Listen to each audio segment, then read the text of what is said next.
Hi, welcome back. The keen viewer might remember this chuck. This is a very inexpensive 3-jaw of Chinese origin that I purchased to be used on indexing heads, rotary tables, and on the CNC mill to hold round stuff. And despite the uproar back then in the comments, how I could buy such an inferior chuck, this chuck held up great. Use it a ton. I really use it a lot, and it has nothing been but free of problems. I did some work to it, surface ground some of the flats on the jaws, added a ton of jaws because the hard jaws for this chuck are extremely cheap, so it's very easy to buy a new set and just mill them to size or turn them to size for a certain application, just like you would with soft jaws, but being hardened, which is in my book a nice thing. Now that I changed to the 0-point system on both my milling machines, I need a solution to put this on the 0-point system using these 4 pull studs. So Lang makes a very low profile 6-jaw chuck that goes onto their 0-point system, but it has 2 drawbacks. Well, 3. It's very expensive. It requires a special set of jaws to do reversal clamping. Well, normal chuck does require a different set of jaws too, but with the Lang system that's very expensive. And lastly, it's super expensive. Apart from that, it really looks like a great chuck. I will put a link down in the description to it. So that's not an option. So it would be very easy to just make a plate that bolts to the back of the chuck and has the 4 holes for the pull studs, but that would add quite the thickness of material, and also I want some runout adjustment, because using it on a manual milling machine with the rotary axis, I need a way to true it up. On a milling machine, on the CNC mill, where I use it stationary just as work holding, it's not a problem because I can probe my center of the work. But on the rotary axis, I need a way to shift this around and put it on center. Just like an adjustable chuck, like a buck chuck or a Set-Tru Chuck on a lathe. So I need to figure out something how to do this. And well, Robin did a video on making an adjustable chuck about a year ago. And I think I'm going to take some inspiration from it and see what I can do to give this chuck a adjustable backplate that doesn't add a lot of thickness and still has enough meat to have these pull studs mounted in a 52mm grid.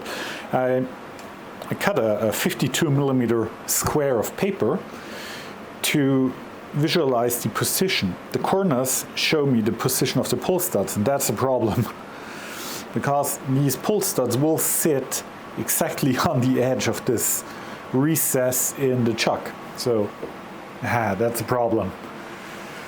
That's the first issue. That would add the thickness, the depth of the counterbore plus the thickness of material I need to screw them in. So about the counterbore needs to be 5mm and at least 5mm of screw engagement. So that would already add 10mm to the back of the chuck, and I would like to not do that. I will do it if I can't come up with a better solution, but if I find something else, I would be very happy. So I'm going to take this a little bit further apart and put it in CAD. So these come out here. Since I use a lot of alcohol for lubricating the cut on my machines, it's bone dry inside. There is not much of the original lubrication that I put in there left, only the dry molybdenum disulfide that I put in there from time to time. And yeah, it's in decent condition.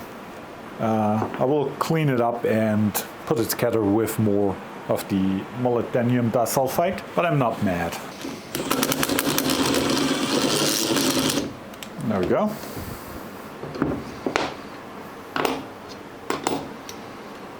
This comes out. And I think I can copper drift to get the scroll out.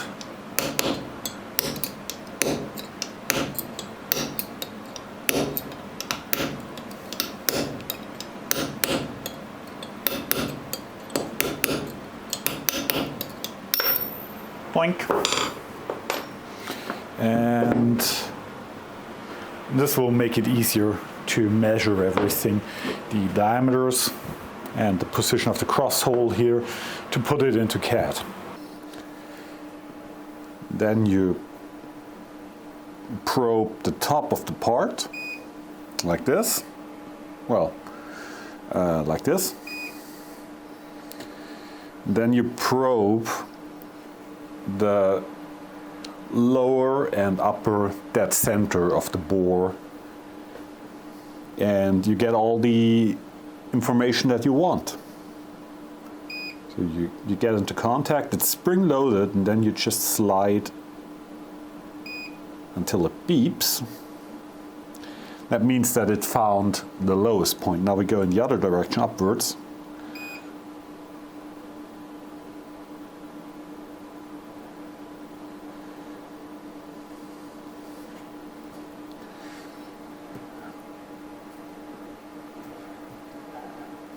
So you start on the top, doing a single probing to get your zero reference.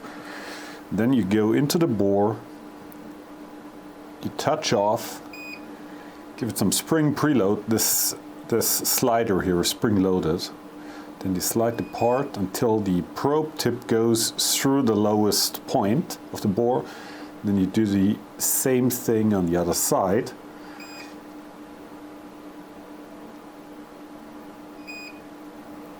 And you get a bore diameter of 24.02 millimeter, and the center of the bore is 20.44 millimeters from this back face to the center of the bore. So this is quite a neat tool for quick reverse engineering. With all the dimensions taken from the chuck, I went into CAD and I came up with this. This is the result of quite some time of trying to fit everything in the small envelope of this chuck. And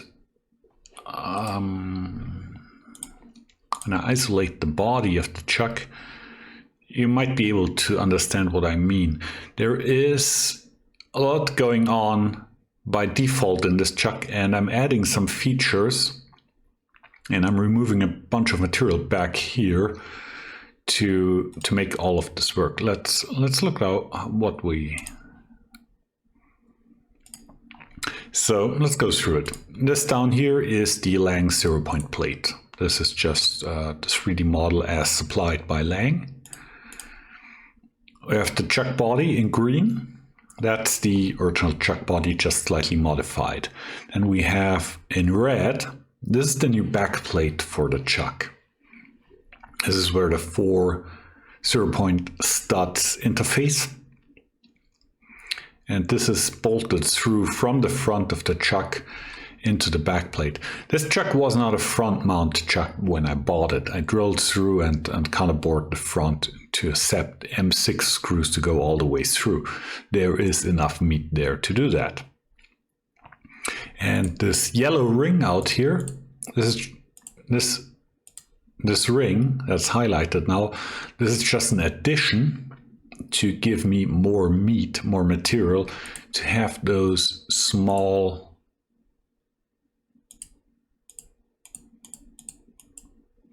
adjust the screws to give them enough thread engagement and stiffen out the body of the chuck. Let's look at a cross section. Prepared this one earlier. So up here, green is the chuck body, and this turquoise down here, this is the back plate. The red plate with turquoise cut section. And as you can see, the plate has an axial contact with the chuck, but there is a radial clearance here. And this allows to shift the chuck body around in relationship to the back plate. And this is done by these large set screws here. These push, the real ones are a little bit longer, of course. They push against these spot faces here on the back plate and push the chuck body around on the back plate. And that's all that's to it. This yellow ring is just glued onto the body of the chuck. Not shown here. I will machine a little bit of a step in here just to give me a registration where to put the ring. The lang studs are screwed in from the bottom. There is enough thread engagement here with a short piece of all thread. And that's basically it.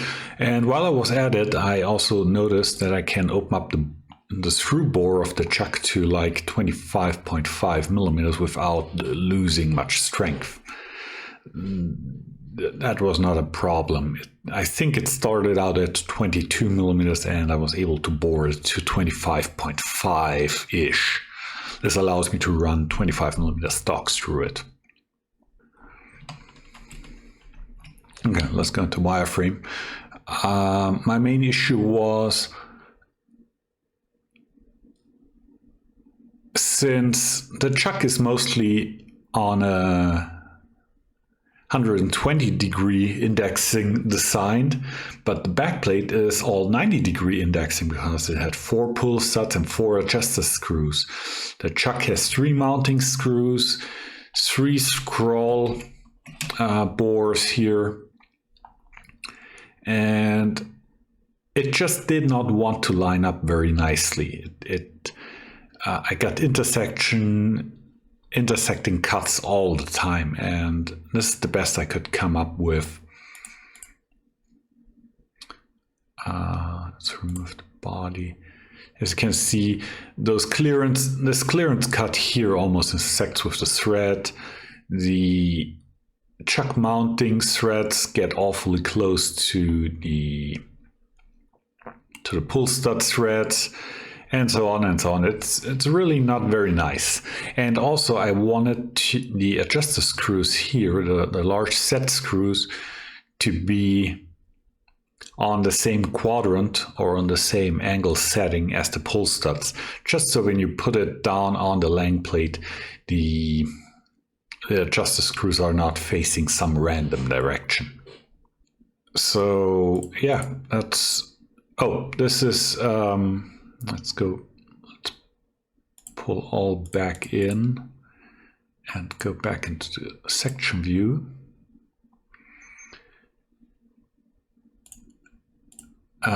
This ring is an option that I can put in if I get in trouble. This is a stiffener ring. I will machine a recess here and here, and I will be able to press in a ring to stiffen out the body of the chuck against side loads if it's necessary, if there is any problem from removing so much material. So yeah, that's the overall design, and that's what I'm going to build. So let's go back in the shop. Okay, let's see. Making sure the jaws are clean so I don't dimple some chips into the chuck body I'm working on. Just going to grab it in the hard jaws without anything in between. That's why I checked or cleaned the jaws. And let's see how the runout is on this thing. I started to use the electronic indicator here on the lathe more and more.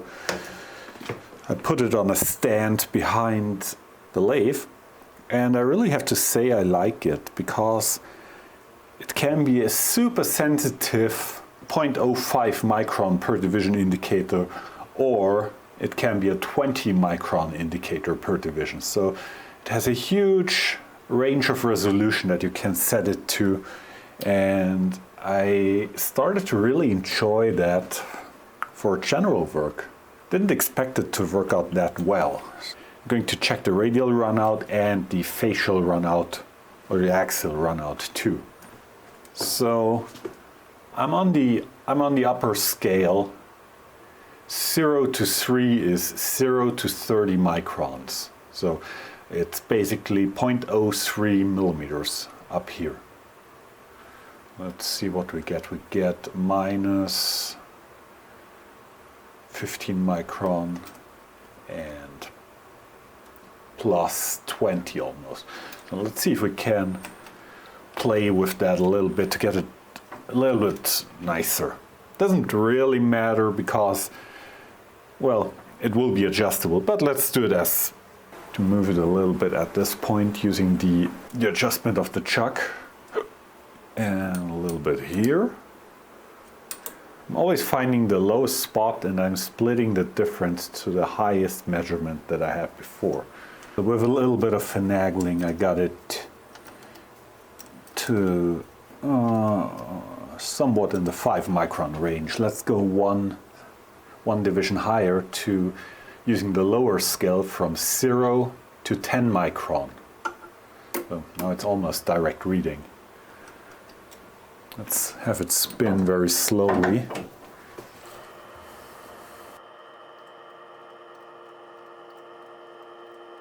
Yeah, it's jumping between 4 and 8, so 4 microns total indicated runout. I'm very happy with that. Let's change the setup and measure the axial runout.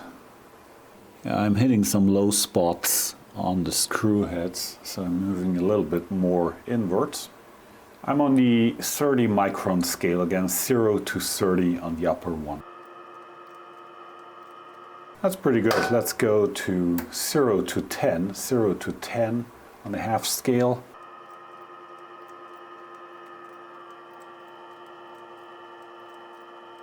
Yeah, that's jumping between 1 and 4 micron. So 1 to 4, that's 3 micron total indicated runout axially. I'm not going to muck any more around with it. This is fine. This is really fine. Want to see something funny? I have to change the boring bar here, and a round shank boring bar, of course, and you need to orient it somehow in the holder to be level. You could take it over to the surface plate and use a square against the surface plate, but to be honest, let's do the stick out first. Yeah, I need a little bit more, like this. Even something like a construction level is good enough for this purpose. It looks completely stupid,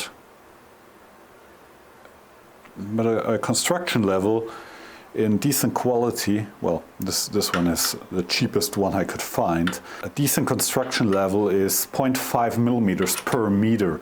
If you calculate that back to this short of a measuring distance, the error is relatively small.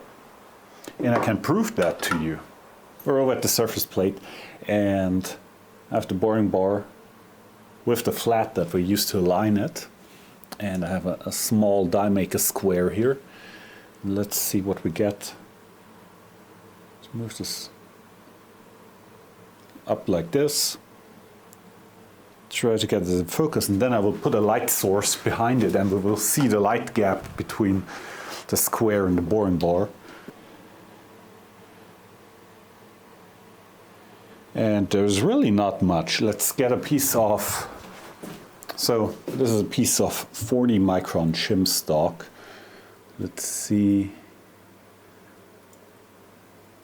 Yeah, this doesn't go between the boring bar and the square. So this is better aligned than 40 microns rotational wise on this short surface. I would say that's perfectly fine for this application. Let's get it to center height. Might need to re-watch my own video on setting center height, but I think I remember how to do it. I have my setting gauge here.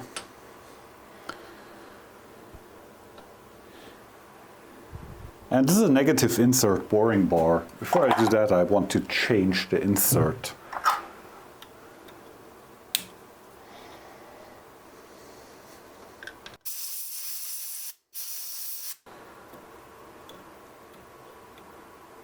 Let's set it to height using my setting gauge.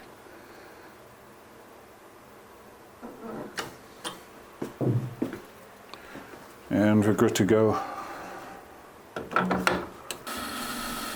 Boring out the back side of the chuck to make room for the new thicker back plate that will also hold the lang studs, the pull studs. And yeah, this is quite well. I have the dust extractor close to the insert, and this catches a lot of the chips, and especially the fine graphite dust from machining cast iron. Also taking a facing cut to bring the inner boss and the outer surface onto the same height so they can sit firmly on the back plate. Yeah, I knew this would happen, that I'm going to break into the pinion drive bores. This is where the pinions live. And I knew that I would break in there, and the back plate has to be relieved in this area. Also, I'm losing quite a bit of thread on these holes here, but those are only to hold a pin in place that holds the pinion in the chuck so it doesn't fall out, so no big deal. This project involved quite a bit of planning, for as simple as it seems at first glance. But as soon as you start into a chuck, there is a lot of internal features that you will cut into, if you want or not. Opening the through bore of the chuck to 25.5 millimeters, this allows me to pass larger stock through it without having to resort to a bigger chuck. I'm doing a lot of 25 millimeter Delrin parts, and for those I couldn't pass them through this chuck in the past. I hooked the dust extractor up to the back of the spindle, just holding it in place with a flex arm, and this is quite effective to keep the dust a little bit under control. Over in the milling machine, I found a piece of, I bandsawed a piece out of an old fixture plate for the indexer of the milling machine, and I'm just making it kind of round so I can put it in a lathe. And I figured holding it in a vise and just rotary milling it would be the easiest way. Otherwise, this Flintstone looking wheel part would be quite annoying to hold on with a 3 or 6 jaw chuck. 4 jaw independent would be great for this kind of work, but I don't have one. And the milling machine really does a quick work of this process. Just carbide roughing and milling, go at it.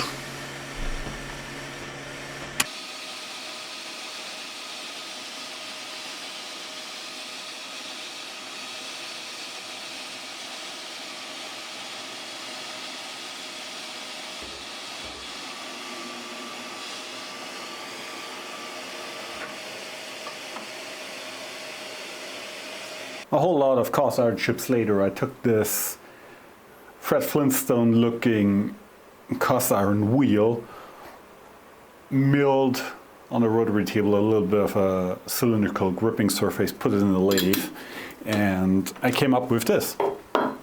This is the rear adjustable plate for the chuck. As it happened, the part that I used to cut this out already had 3 M6 threads in it, and those are the mounting holes for the chuck. Those match because this plate used to be the faceplate of my decal indexer that I made for this purpose. So, okay, let's see. I have the chuck here. This needs a lot of deburring still, and I have the blank that I roughed out for the black plate of the chuck. And as you can see, That's a loose fit, and that's on purpose, of course. That's the Set-Tru adjustment that I want, so I can set it to run true when I use it on the rotary axis of the decal milling machine, just like you would center a part in a Ford Jaw or a Set-Tru Chuck on a lathe. I think this is a good way to go at it. I don't need this adjustment on the CNC mill because I can probe or indicate the runout of the part since it's stationary. But here in a rotational setting, this adjustment is very important and looks pretty good. And also, it adds almost no C height as far as that. It's adding 6 millimeters. So that's quite nice. Looks pretty good. I don't think this will negatively impact the stiffness, but despite me removing a ton of material. We're over at the milling machine and I have this funny setup. I have a large plate held in a vise just to give me something to clamp the flange to. Since I don't have a chuck that fits the LATHE 0-point system currently, that's what I'm building right now, and I also don't have a T-slot plate yet that I can put on the LATHE system. So this is the next best thing. Large parallel in self-centering vise and a bunch of toolmakers clamps. To be honest, that's a fairly decent method. Already bumped it through within, well, 20 microns or so. That's fine. Just drilling. Well, I don't really need the centering in this case because I'm not going to use the rotary table or the indexer to put the holes in. I very often prefer toolmakers clamps over canned twist clamps. This is very precise. I want some pressure here and I don't want it to slip during tightening. And they are super cheap or super easy to shop make. Bars of cold rolled steel, drill a few holes, tap a few threads, and cut some old thread. Make a little bit of a knob on the end. Hot glue, and you got yourself a tool for life. And with a little bit of practice, these are super quick to handle. You never spin, to rough adjustment, you never spin one of the two screws alone. You hold them like this and you just do this. And they adjust super quickly. And then you just bring them in contact with your work. Then you can use this screw here to fine adjust and the rear screw for tightening to put some real pressure on it. Don't use these to tighten it. The leverage of these clamps makes it so that the rear screw is for clamping. Use a small pin punch to tighten them down. And you can absolutely bend them by tightening them, so use some caution.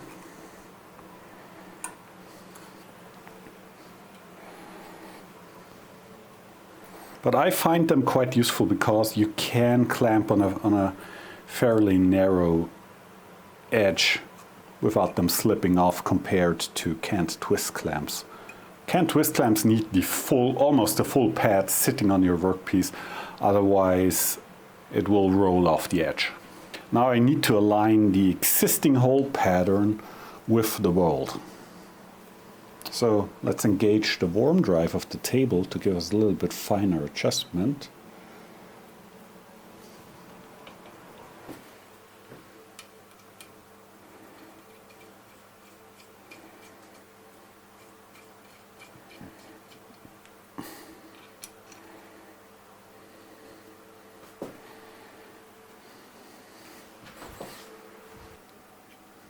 Need to move this one clamp. It's interfering with the threaded hole a little bit.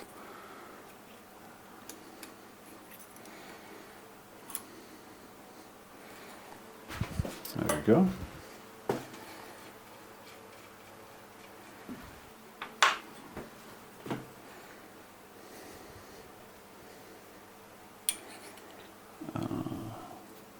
Parallel up against the back of the two screws.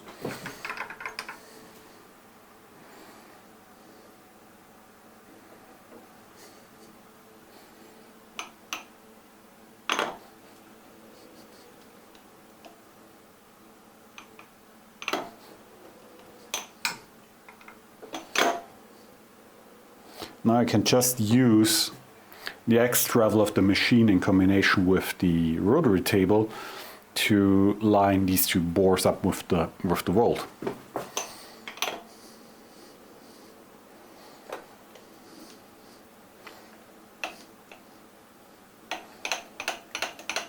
There we go. That's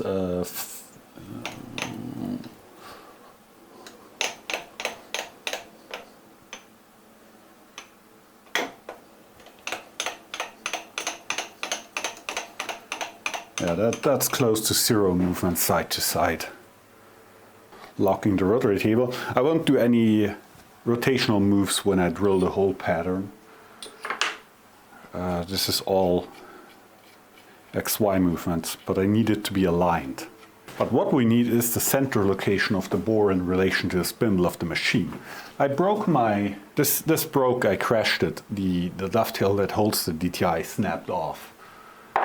Just wear and tear and a minor crash, and I will build a better one. But so currently I have to use this Noga flex arm, and I have to say I hate this. This is really bloody annoying because you can not only adjust it in and out, but also side to side and rotational, and for this purpose it has way too much freedom of movement. Don't like it. Don't like it at all. It's very, in my eyes, it's very impractical. Pretty much zero here, zero, and zero in this orientation too. So we found the center of our plate. It's aligned with the world. Now I can drill 4 holes and counterbore them for the Lang pull studs with boring head.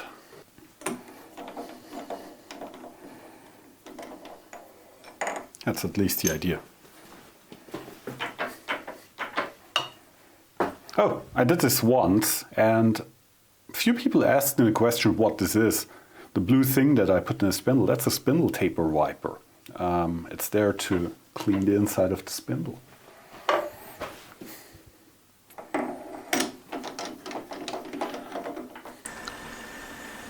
Spot drilling. Pre-drilling with 3mm diameter. Tap drill 6.8mm for M8 thread. Plunging with a 10mm end mill to rough out the counterbore.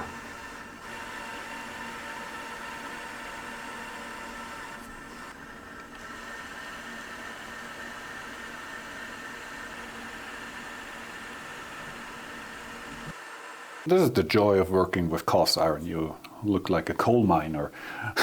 When I quit my day job, my former boss, well, at the time he still was my boss, asked me if he could convince me to stay if he gave me a position in engineering, like machine design.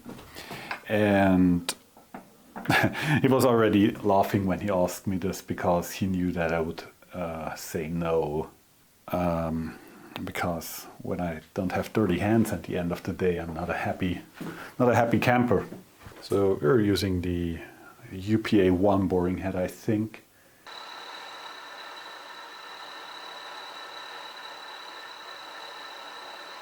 This is a reground insert. Took a standard DCMT insert and just ground it on the surface grinder flat without any top rake with a sharp cutting edge. This works in more brittle materials very well. And since this is cast iron, I figured this would work okay. I'm going to rough each of the holes after each other, not doing adjustments to the boring head all the time.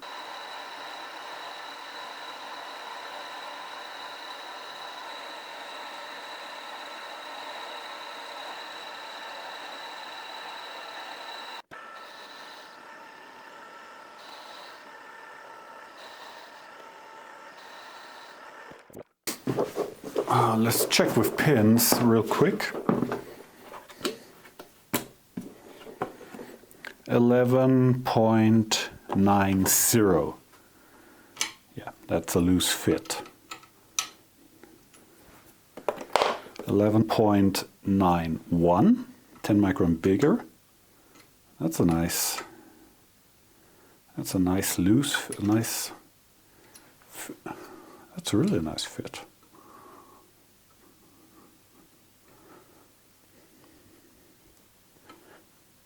If there wasn't dirt in it. Yeah. 11.92. This is probably not going to fit. Yeah, I could press it home, but with the pin being exact nominal and the bore being exact nominal, good luck. So we are 11.92 with a tiny bit under.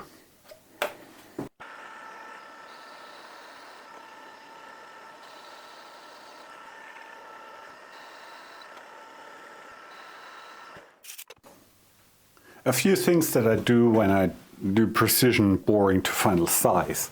I keep the machine running, so the inertial shock of the spindle starting doesn't hammer the adjuster ring of the Woolhopter into, or counteracting the rotation because of the inertia mass of this ring compared to the impact of the start. These machines start relatively abrupt. Also, I do not use the axis locks because those can push the axis off location.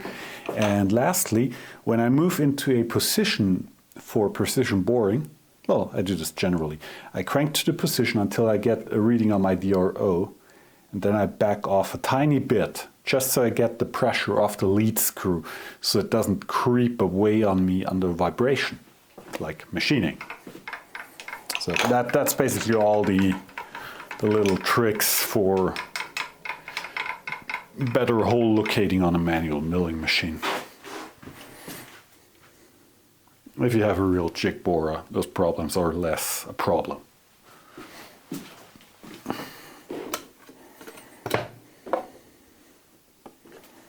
Okay, 12.00 millimeter gauge pin. Boop. Okay. That's at least a good sign. 12.01. Oop, oh yeah.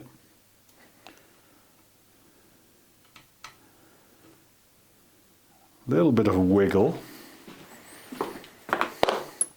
12.02. This should in theory not fit. Yeah, this. Yeah. I could, I could hammer it home, but we're definitely on the good side. It's already a little bit oversized because H6 tolerance on this diameter bore is plus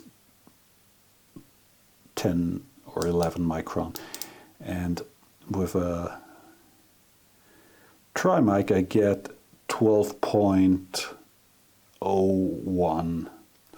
So technically I overshot the bore, but I kind of prefer this in this case. So yeah, that worked out quite well. I'm pleased. These shouldn't fit. Yeah, they are. Ooh, oh. Yeah, I'm the guy who does a test fit with parts and gets them stuck all the time. I just noticed these pins are a little bit tapered.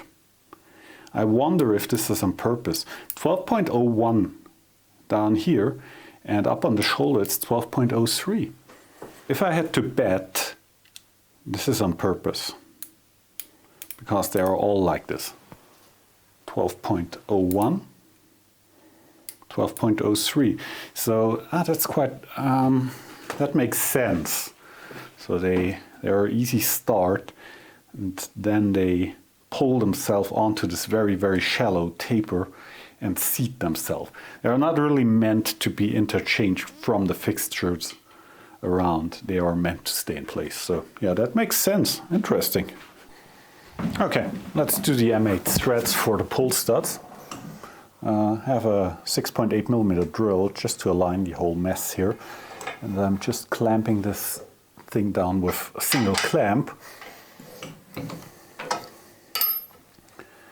Changing to a tap. Yeah, I know, you can't tap with tap in a keyless chuck. I heard that. That's a bit slow.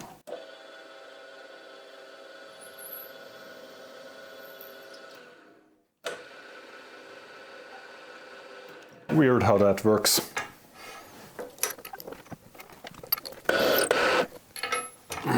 Also, I do not have a flex arm tapping arm. That's why I'm doing it. Oops. Here on. Oops. Hello. That's why I'm doing it here on the drill press, which I find to work exceptionally well if the parts don't get too stupid big. There we go. That's all the tapping. Already countersunk the backside, of course.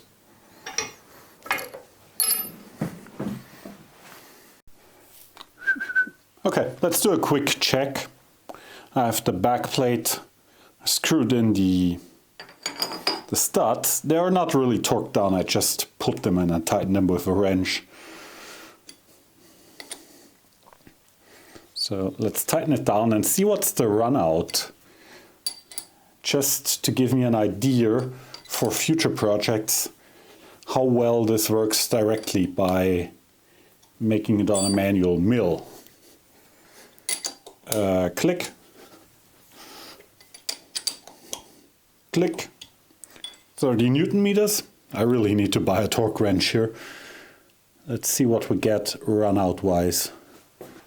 Yeah, I got a little bit of surface noise just from turning cast iron, but well, that's within 10 microns.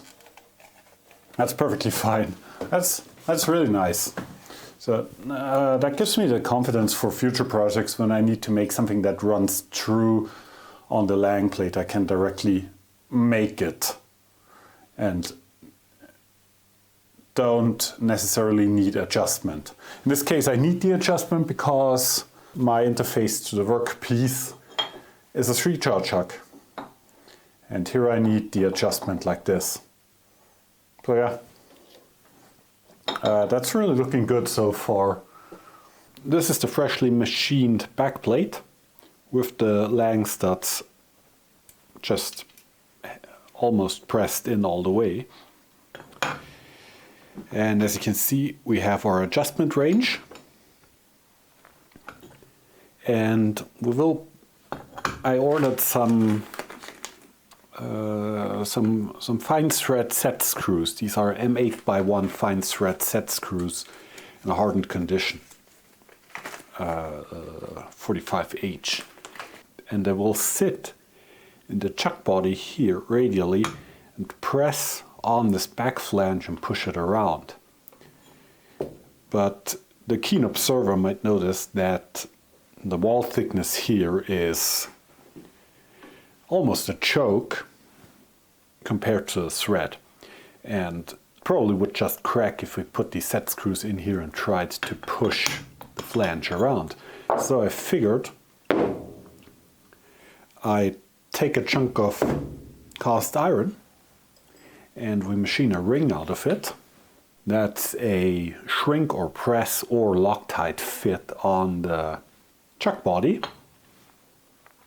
And this will take all the radial loads, well, the outward facing loads of the set screws and resist them. And also give enough meat for the set screws to live in. We need to drill a quite large hole in here, diameter 99.5. All I could get is a 150 millimeter diameter disc of cast iron. And funny enough, a 125 millimeter lathe chuck cannot grab this. The jaws will just fall out, so I have to come up with something better, short of buying a bigger chuck, which I will do because each time this comes up it's very annoying. I will probably just put it on the mill on the indexing table and rotary mill out the core. This will leave me with a chunk of material. Coring out the center of this cast iron disc with a 6 millimeter end mill. Started out with a relatively short end mill and later changed to a necked down bullnose end mill. And this went quite well. Dust extractor helped to keep the chips out of the slot that I cut. And it's just going in circles. Work holding is quite easy here. I have again the large plate held in a vise. Put 3 pieces of key stock on it to give the sawn blank a 3-point support, and use toolmaker's clamps to hold the disc in place. And then just went at it with the end mill. So here you see me not only rotate the part, but also raise and lower the C-axis. I'm just eyeballing, and I cut, or I leave, 4 tabs of material holding the central slug in place, so it doesn't come loose and break the end mill.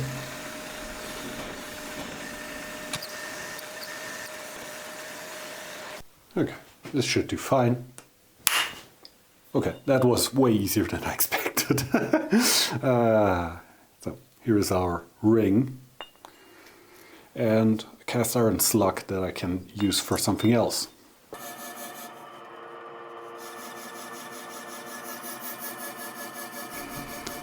With the slug removed from the center, I was able to clamp it in my fairly small 6-jaw chuck and turn the OD to its correct dimension.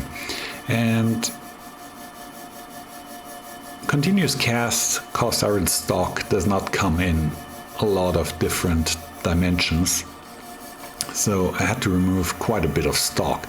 Also, with continuous cast stock, there is quite a bit of material that the manufacturer of the material tells you to remove to get into clean material. On something like this diameter, they say that you have to remove about at least 3 millimeters of stock per side to get through all the heat affected zone and all the other effects that you get from continuous casting. So that's what I'm doing here, using a CNMG insert, and I'm just roughing it down, holding the brush on there to keep the chips a little bit under control.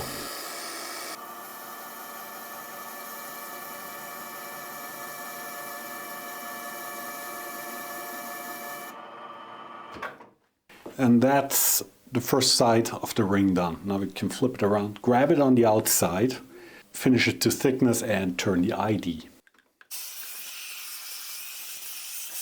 Taking the way of panning out the center on the milling machine with an end mill was annoying, but in this case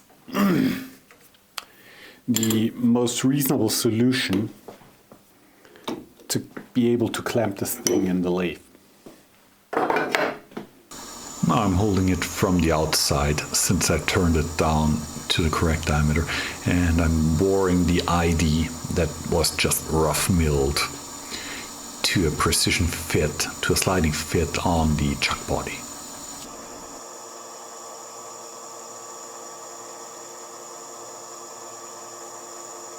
In my last video I showed turning wood on the lathe. Well, I showed the result of turning wood. And people asked how hard it's to clean the machine when I'm done because I'm running cutting oil. And it's kind of similar to cutting cast iron. You just use the dust extractor, brush and a rag when you're done, and within 5 minutes the machine is reasonably clean to be able to proceed without having coal black fingers. Not too bad. Could be worse. I had to come back to the chuck body because I forgot to turn down the OD with a little bit of a step. This determines how far this ring will slip onto the chuck body. It's I think it's a tight sliding fit. Yeah. And this will be augmented by Loctite 648. This will never come apart again. So, time to put these parts together. I have some acetone here to get rid of any cast iron dust and oil on the surface.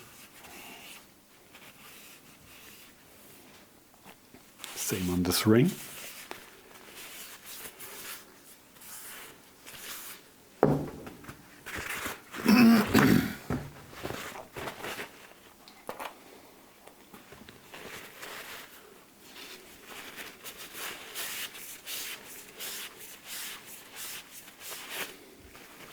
Parts will go together like this. I think I can, yeah, this will go together without a press. Loctite 648, this is high strength retaining compound, my favorite.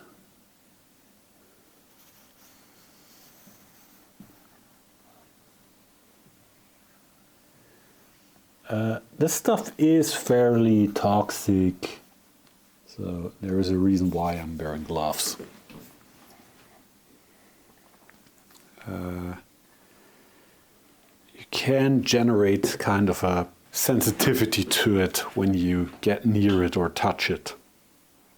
So, yeah, better not.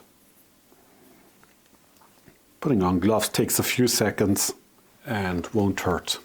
I put it on the entire surface, but I'm going to put a thick bead of it on the leading edge of the ring. Well, kinda. So when I put it onto the chuck, it will wick the Loctite down onto the entire surface. Yeah, I'm wasting quite a bit of Loctite here, but Loctite is cheaper than labor. Okay, let's go. Let's put this together.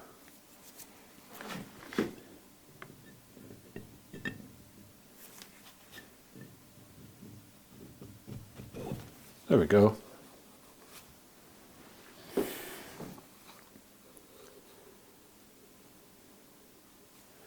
And that's it.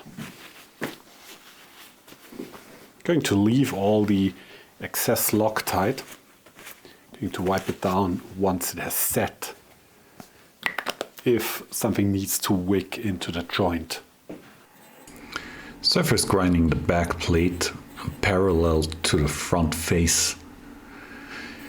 This is kind of an important step because that way I can ensure that the entire stack up between the back plate and the chuck stays as parallel as possible. And I'm using a technique here. I think most people call it spot grinding. You use the residual magnetism of the grinder, of the magnetic chuck, and after each pass you just spin the workpiece a little bit. You have to be a little bit careful because you can easily shoot the part off the magnet if you take too heavy of a cut with this technique. But with the very low magnetism from the almost turned off chuck, you get very, very flat parts. Also, not using one of the axes of the grinders adds a certain degree of precision.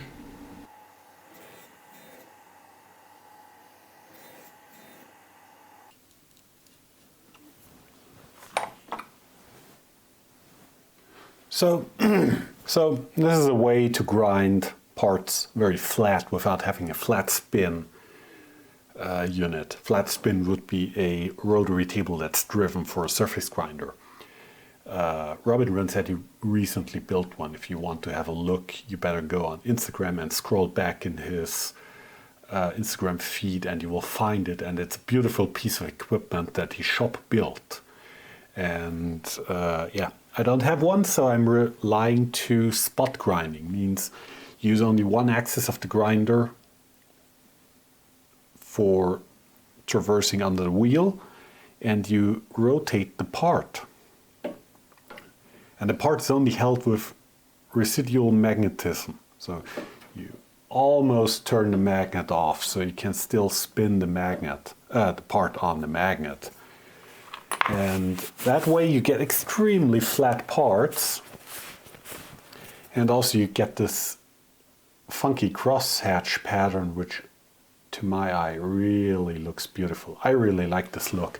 The way this goes together is I have the back plate with the pull studs assembled, The chuck drops on here. We add the screws, torque them down. Well, we do not torque them down yet. We put it on the milling machine on the rotary axis. We center the back plate to the chuck, or more the chuck to the back plate, and then we torque these down. Then we can do all the machining. It needs to be done on the chuck and the ring and the back plate at the same time. But I have to look into the CAD, into my CAD model, because these hole patterns, I have to be a little bit careful how to align them to each other. Otherwise I could drill into something that's important. Okay, let's flip it around.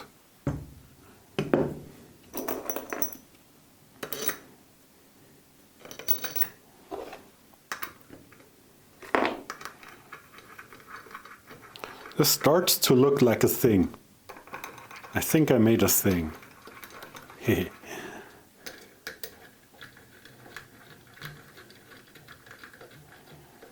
Let's see.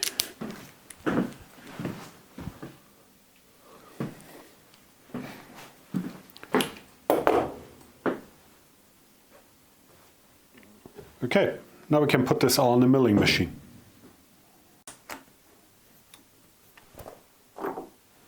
Okay, this will be very, very cool once it's completely done. And that quickly we put the 3-jaw chuck here on the indexer.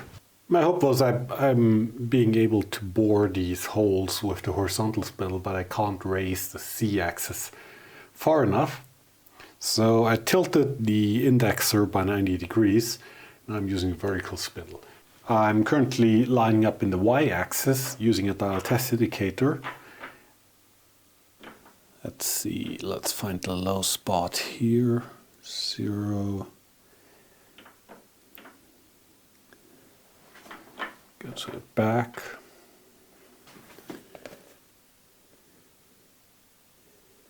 And I think you can see that we're pretty much 0 on the back side too. So that's a very good way to center on something round. Just have it swing a little bit past, put the spindle you're indicating in a little bit past the face of the part, and then you can swing over the edge and find the low spot without over traveling the dial test indicator. Very quick way of doing it. I really need to make a new dial test indicator holder. This is comical. This is you people who use these, I have no clue how you do this. Now I'm centering on this bore, but instead of moving the Y-axis of the mill, which is on center line with the indexer, I'm rotating the indexer to align the bore vertically.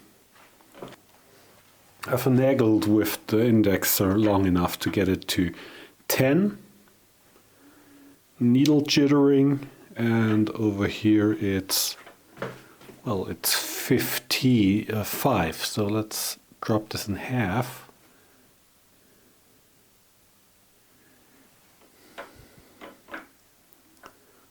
We have 0 here.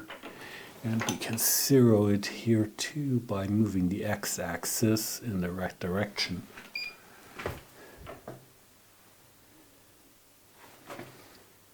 This looks pretty good. We're just machining a clearance into this ring. So I'm not going overly crazy here, but still doing it properly. I found a big end mill, and I think I can use this to bore out the clearance in the support ring.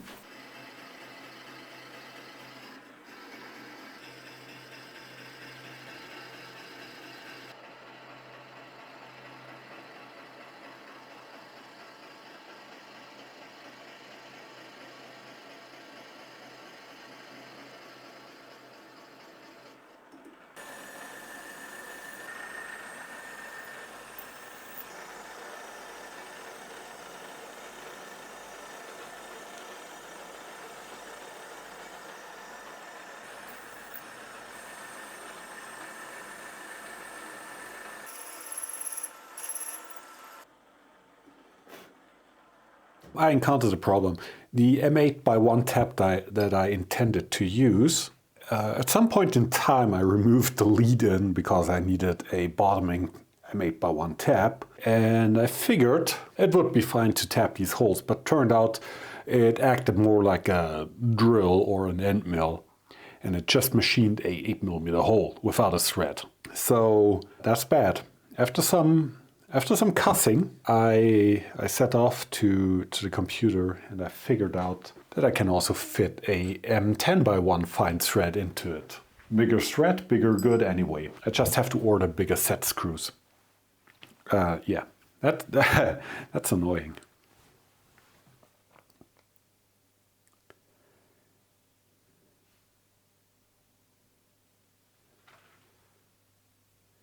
So let's open these up to 10mm. Let's open this up to 9mm and tap an M10x1.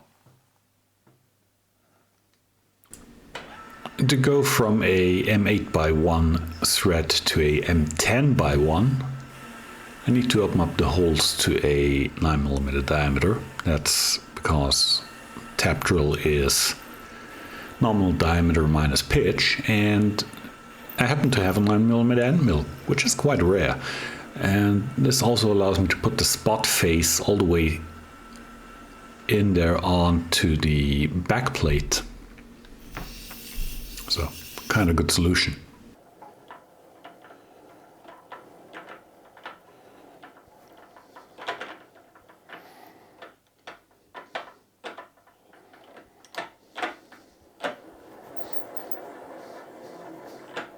All four of the adjuster threads are in there. Now M10x1 instead of M8x1. That's the joy of working on your own designs. You can do quick redesigns like this on the fly. Just be careful. I'm taking off the chuck from the back plate. And I can cut the reliefs for the pinions into the back plate.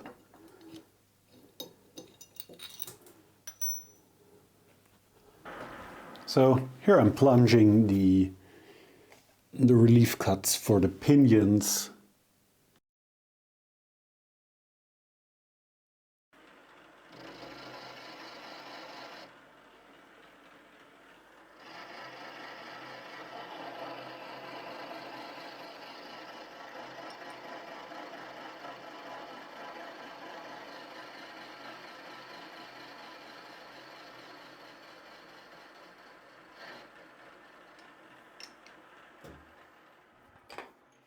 A little jump forward in time, of course, with the different thread that I put in here now. I can't use my beautiful hardened set screws that I ordered. These will go in a box to be never used. And instead, since I want to get this finished and I kind of need it soonish, I took some regular 10.9 strength socket head cap screws, M6, and the head of these has 10mm. So you can just thread them with an M10.1 fine thread on the lathe. Just single point thread them. Cut them off very short and you get kind of a set screw with a nice large hex head. So I don't hate this solution. For the time being, this will serve me well enough, and they screw in here and they press against the back plate. I already cleaned everything. Everything is deburred, so it's time for assembly. First thing is the scroll, the bevel gear and scroll. I'm assembling everything with molybdenum disulfide grease. It's a good solution for things that have high load and slow speeds. And on this chuck, the fit between the bevel gear and the housing is nice and tight. And this is what we're really looking for on a chuck. This fit needs to be tight. It could be even tighter than that, but This is already very good. This defines the repeatability of the chuck. I had to shorten these retaining screws for the pinions. I just parted them off and beveled them on with a belt grinder. So these go in. A little bit of grease in their inner pinion hole here.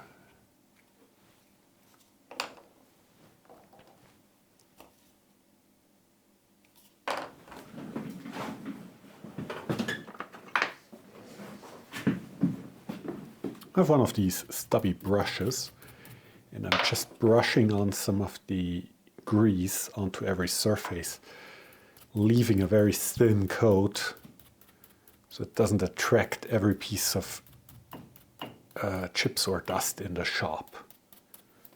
Kind of a, well, this is still a lot on there. So I think we can spread this over the other two pinions. So these drop in here. Just the set screws go down here. You have to be a little bit careful because there is a partial thread in the wall where we bored out the back side of the chuck. This goes in here.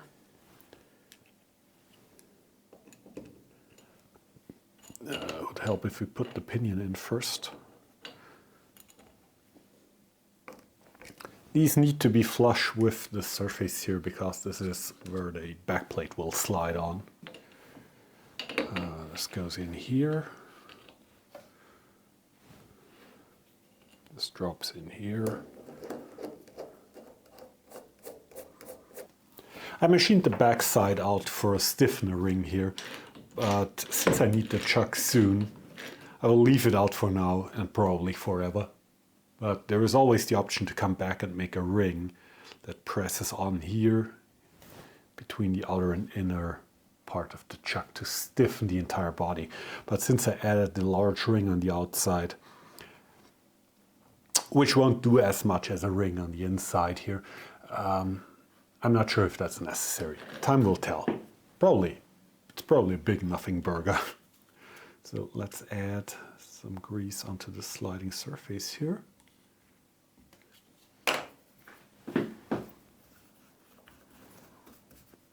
Give it a good spread.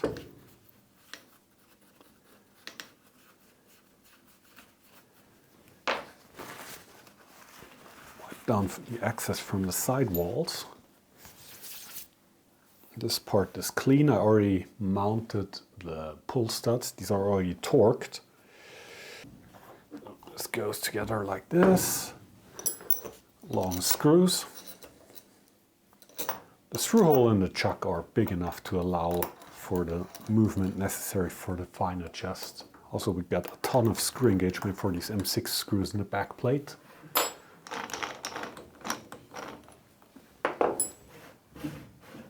Next are the adjuster screws. You guessed it, a dab of molybdenum grease.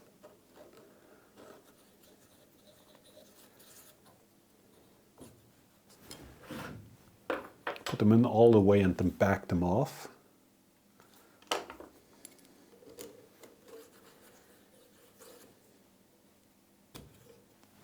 Like one turn. So you never push against another set screw on these.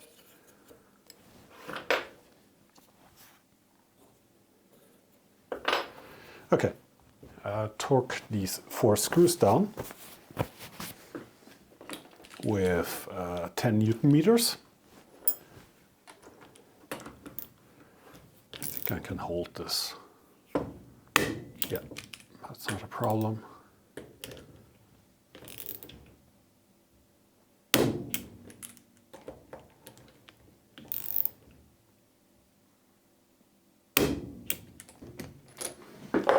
And that's the reassembled chuck with the new backplate and almost 0 C-height loss. Looking good. Let's put it on the mill and see if the adjustment works, as I hope.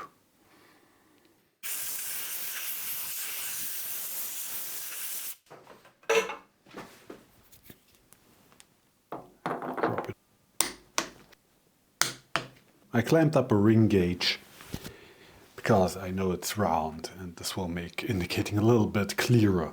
So I shifted the chuck around on its back plate just to give us a little bit more run out to visualize what's going on. As you can see, we got like -17 and +1. We're indicating on the ID of the bore now, so we have to work in opposite directions now. So I start by pulling it just up to -8.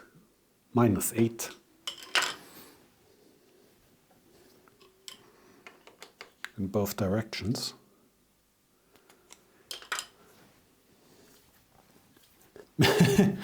And that's almost it.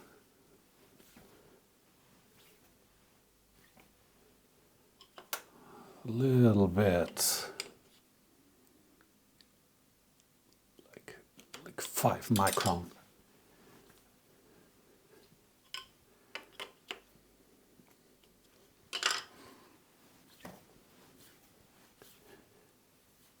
I think I made it worse.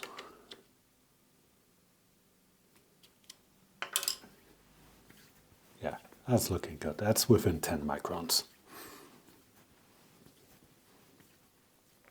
And each time when I tighten one of the set screws to scoot the chuck on the back plate around, I back it off when I'm done. So when I have to move the other one, I'm not forcing the screws against each other. I'm using the same procedure on the Set-Tru Chuck on the lathe and never had problems that way.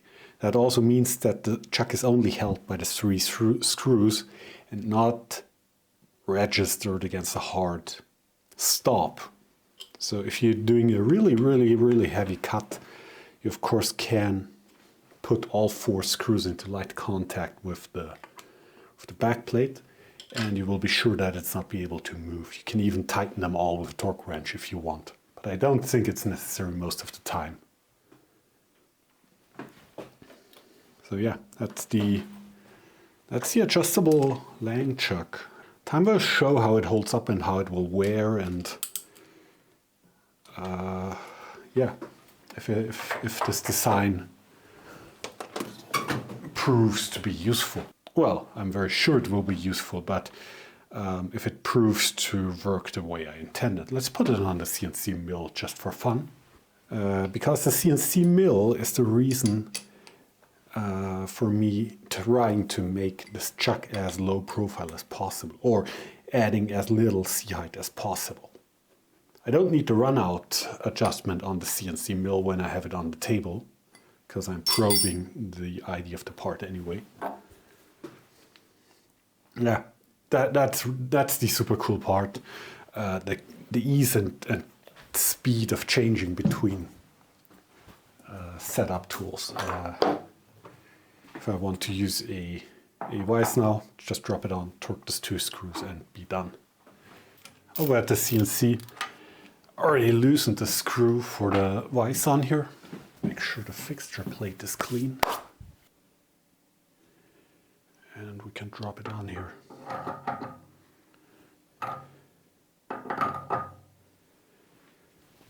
I can orient one of the pinions to be in line with the travel, but it's not the number 1 pinion. The number 1 pinion is kind of here at an angle, which is fine too. Doesn't really matter in a stationary application. Just use the same one each time. Let's tighten it down.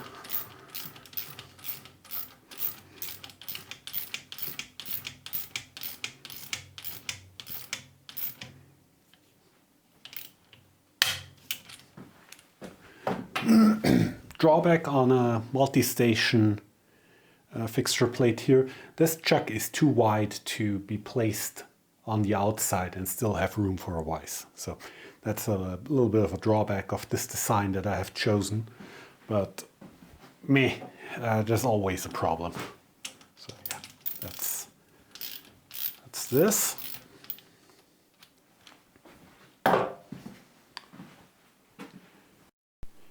And I really like the ease of and quickness of the fixture changeover.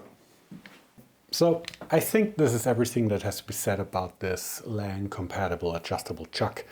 Maybe this idea is helpful to some of you, not because you're running a LAN 0-point system, but because you might want to make a chuck that's adjustable for a runout. There is no reason you couldn't ditch the LAN pull studs, make the rear flange bigger and bolt this to a rotary table and still have the adjuster screws to scoot it around for a runout, just to give you an idea. Or make your own adjustable runout chuck for the lathe. Most of the design ideas for this one came from my Set-Tru 6-inch 3-jaw chuck that I use on the Weiler lathe, but also I took some ideas and some of the thinking of Robin's adjustable TIR chuck. He has a video on it here on YouTube, and if you have not watched it, you're clearly doing something wrong. I will put a link down in the description. And the Robin's video will become even more relevant because I have a Bison 5C chuck that will go onto the Weiler lathe. And this will be adjustable too, and I will go very closely to Robin's design with the needle bearings and large headed screws on the side. But that's a story for a different time. Don't even have the CAD finished yet. So, but for now, this will serve me very well. I hope you can take some inspiration, some ideas from this, and hope you enjoyed. Thank you all for watching, thanks for your support, and I'll be back.